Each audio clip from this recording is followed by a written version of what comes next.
James 2:14 to 26. If somebody can read, please.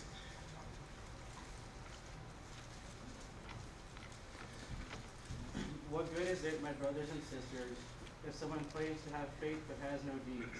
Can such faith save them? Suppose a brother or sister is without clothes and daily food. If one of you says to them, "Go in peace, keep warm and well fed," but does nothing about their physical needs, what good is it? In the same way, faith by itself is not accompanied by action is dead. But someone will say, "You have faith, I have deeds. Show me your faith without deeds, and I will show you my faith by my deeds." You believe that there is one God, good. Even the demons believe that and shudder. You foolish person, do you want evidence that faith without deeds is useless? Was not our father Abraham considered righteous for what he did when he offered his son Isaac on the altar? You see that his faith and his actions were working together, and his faith was made complete by what he did. And the scripture was fulfilled that says, "Abraham believed God, and it was credited to him as righteousness, and he was called God's friend." You see that a person is considered righteous by what they do, not by faith alone. In the same way, was not even Rahab the prostitute considered righteous for what she did, and she gave lodging to the spies and set them off in a different direction? As the body without the spirit is dead, so faith without deeds is dead. Before I go to the words, let me tell you a story. The story is back in 16th century in a village in Nuremberg, Germany, lived a family of 15 people. The man of the house, Albrecht Dürer, the elder, was a goldsmith. He worked in a mine. He worked 18 hours a day to feed the family. They were extremely poor. He toiled daily to feed him.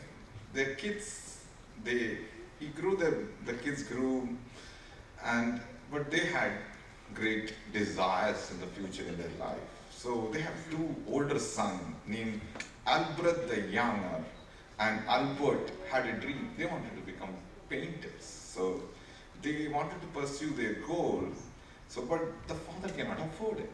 So when they grow older, they came with a plan. He said, "Brother, let's do something. You go back and work in the mine. One of us will go back and work in the mines. And for the 4 years they will work.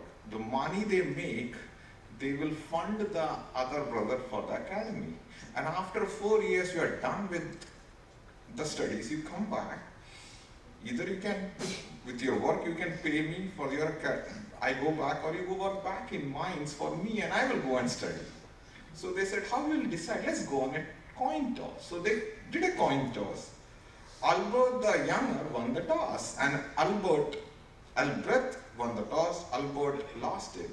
So Albert went to the mines to work for his brother Albert.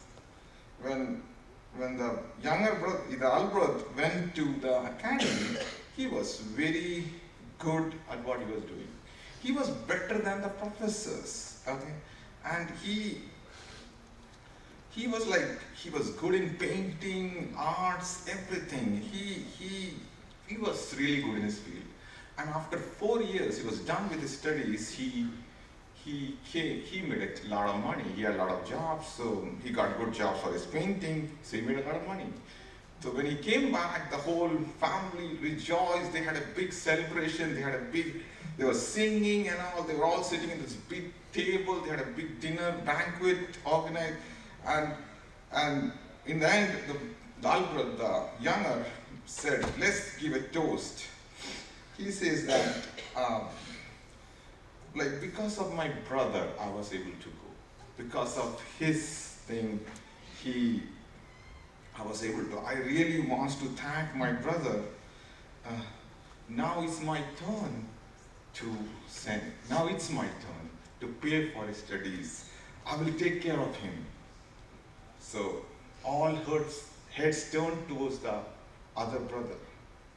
And he had tears in his eyes. He started crying. He has his hands in his face. He was sobbing. And then in one word he said, "No." He rose and wiped his tears. He glanced at his long table, at the face he loved, Then holding his hands close to his right cheek, he said softly, "No, brother, I cannot go to Europe. It's too late for me. I worked for 4 years in the mines. I broke every fingers of mine. I have arthritis. I cannot even hold this glass for pose because my hand is always shivering. How can I lift a pen to make it draw?" More than 450 years has passed. By now, Albrecht Dürer, and he's became a very famous painter. His paintings, his charcoal paintings, sculptures, hangs in the world's best museums. But you know that you all have seen his painting. I think most of the houses you have seen his painting. The painting is called The Praying Hands. He is the one who made the praying hand, you see that? He made the painting. He used his brother's hands. He used his brother's hands to make the painting. That's the sacrifice. Let me go back to my bosom. The thing is that most serious problem in our Christian life, Christian churches for the last so many years is how churches are not following faith with work. It's been like that for thousands of years. Church, we profane our faith, but no work is there. It's been there. But if you see in Peter 1:16, it says, 1 Peter 1:16, "For I am holy, be holy." It says that. So in our Christian life, we have to be faithful. Our whole life, when you are born again, you are saved, you become holy because He is holy. Your actions will start to work, but it's not working. When it says that, it's a contradiction. What about Ephesians 2:8 and 9 says? Ephesians 2:8 and says, "For by grace you have saved through faith, and that not yourself. It is a gift of God, not of work, lest everyone should boast." It says that you are saved because of the gift of God. And in James he says that without work there is no faith.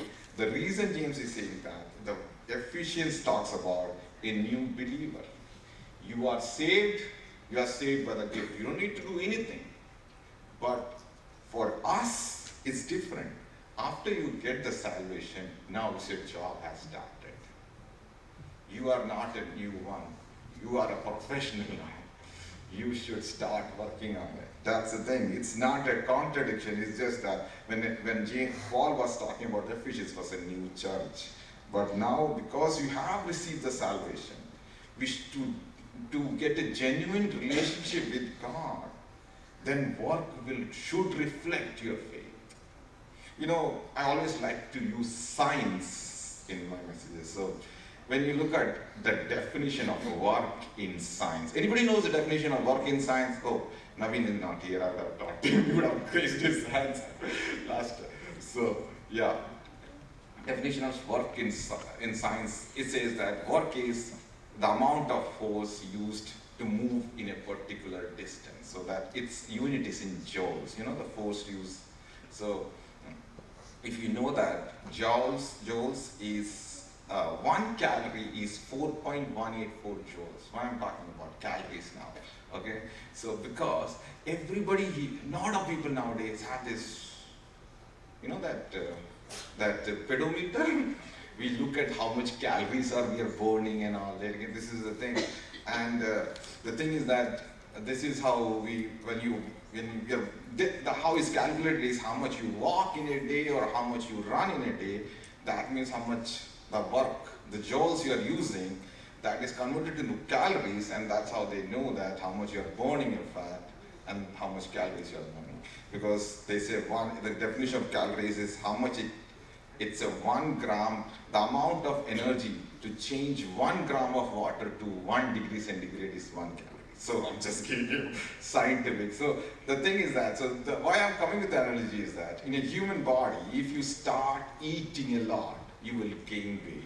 But if you not burn your calories, you will start gaining weight. Your body will start, like your heart needs more to pump you, like you will not be fit, right?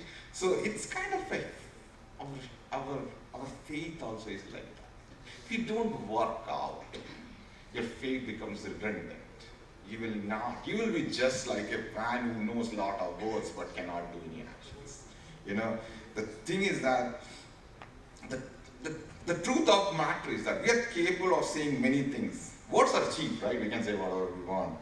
But when James makes this verse, it's extremely important that our faith must be accomplished by our work. And what work he's referring to. So if you look at 2 Corinthians, I will just go through the verse, you don't have to open it. 2 Corinthians 5:17, he says, therefore, anyone is in Christ, he is a new creation. All things have passed away. It says that you have changed. And Ephesians 4:22 says that you put off concerning your former conduct the old man which grows corrupt according to deceitful lust. We can't say that we possess a genuine faith if radical changes you have done in your life. You cannot have a faith, Christian, if you don't change your past. Your past has to be gone. You cannot keep your past and your faith at the same time. And then it says that in Matthew 15:8 says that these people draw near me to me with their mouth and honor me with their lips, but their heart is far from me. It says that they honor me, but their heart is very far from me. That means they are closer, through emotions, but not through conviction. You need conviction, not emotion. And James says that faith should continually reflect in your life. In the verse he says that if a brother or sister is naked and destitute of daily food, and one of you says, depart in peace, be warmed and filled. You don't give them things which are needed for the body. What does it profit? The thing is that it says that it directly deals with material need, and physical need. If you look back in older times, there was extreme case of poverty. Like people, now let me tell you, right now we are very privileged to be born in this generation where there's abundance of food. You know that this world makes more food than we eat. It's when I see in the news that people are hungry or something like that, that's amazing, because we now, with the new technology of cultivation, we produce more food than we can eat. In US destroys, we destroy 30% of the food in US is wasted. If you go to the fridge, you can see how much food you waste. So but older times, you can see the neighbor would be hungry and you eating food. That's why it's referred like that. And the clothes were so difficult to get. But in this generation, it's not food, it's something else. It's like if you say that in your workplace, in your school, in your work, if you see somebody who is going through misery and you cannot help him or her, what is the use? You cannot make their life better. What's the use? In your church, if you find a believer, a brother who is going through so much, if you cannot help him, what's the use of it? Like when Auntie says that, how she goes and prays in the hospital for people you are in that sort of cancer patient, and how she prays it. I'm like, wow, that's what it is for kids. If you can give hope to somebody, that's what work is. And the thing is that when James talks about, and in that James talks about two characters in the Bible, Abraham and Rahab. All know about the Abraham story. Think about it. Abraham was told he was going to be the father of nation, and suddenly he's asked to sacrifice his own son. Okay? I will not go through the whole story, but and then when he was stretched out his hands to kill knife to kill his son, God stopped him. That's the faith with work. He showed through his work. He just not Abraham. He knew, like, God told me, I will be the father of nation. I'm going to kill my son right now. But he had his faith, but he was showing his work. And when you go back to Rahab, not only the faith, Rahab's faith not only was the only thing that saved her. Rahab's faith was accompanied by her work. What did Rahab do? When King Jericho told her to throw the spice out of her house, she said, I know that the Lord has given you the land, the terror of you has fallen on us, and that all the inhabitants of lands are far faint-hearted because of you. In Joshua 2:9 he says, by faith and through faith, Rahab knew that the God has given Jericho to the Israelites. It was through her faith she led her to hide the spies. There were spies in the house to say, she showed them the safe passage, that they were to avoid them to be captured. She risked her life. She could have died.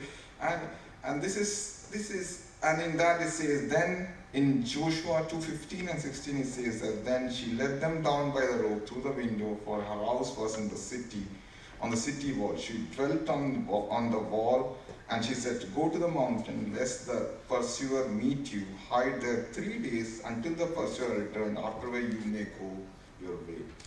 This is how she was able to save them. Rahab showed that, just not the faith, but she risked her life to save those people because there was a bigger purpose. So we can read about Rahab right now in the Bible because of this action.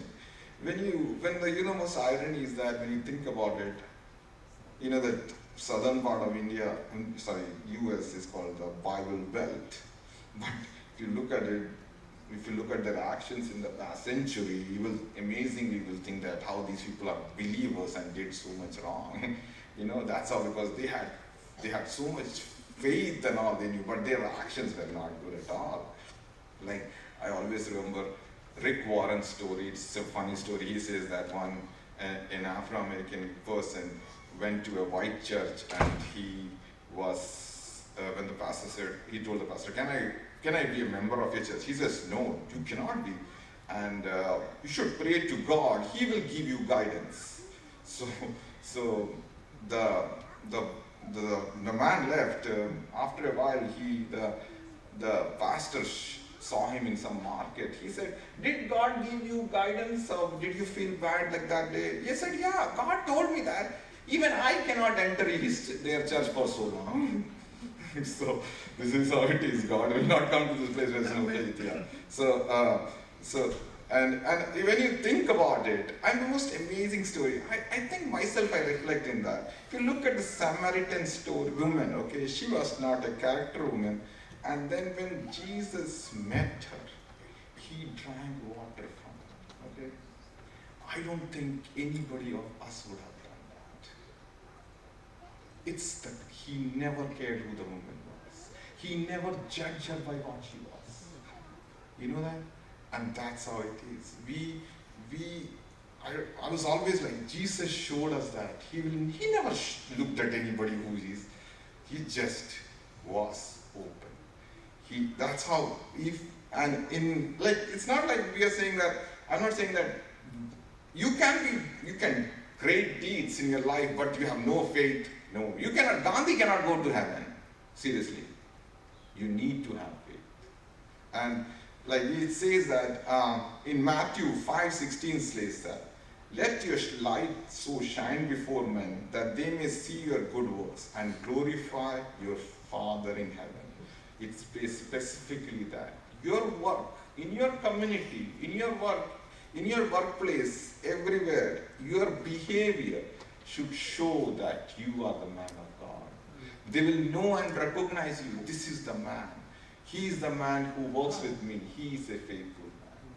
Because his deed, his character. Most funny part is that I'm out there. I will send you a small, an anecdote. It's amazing. While one time I was going in a train, I met two young guys. And they were Catholics. And we were I was not married at the time. They were sitting and talking about everything. I was talking about my faith, and we were talking about we Pentecostal, don't drink, we don't do anything bad and all. So he said, "Are you sure?" I said, "Yeah." "Oh, because I know a Pentecostal in my class. He does everything."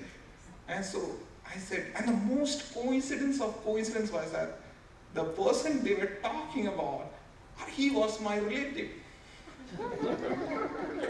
It's amazing. How can you in a train in like India is like how much people? 1 billion people, and like the train I met a guy, they know that guy is a roommate.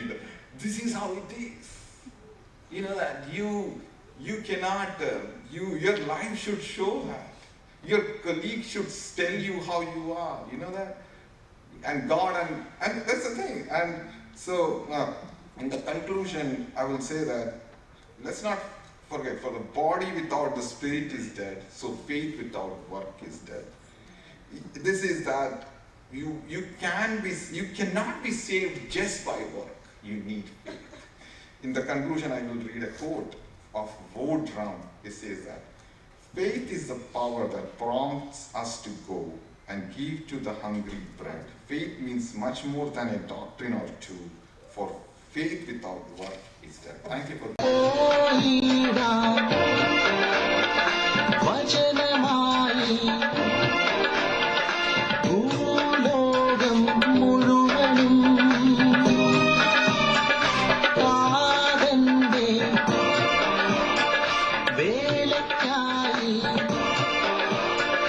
நல்ல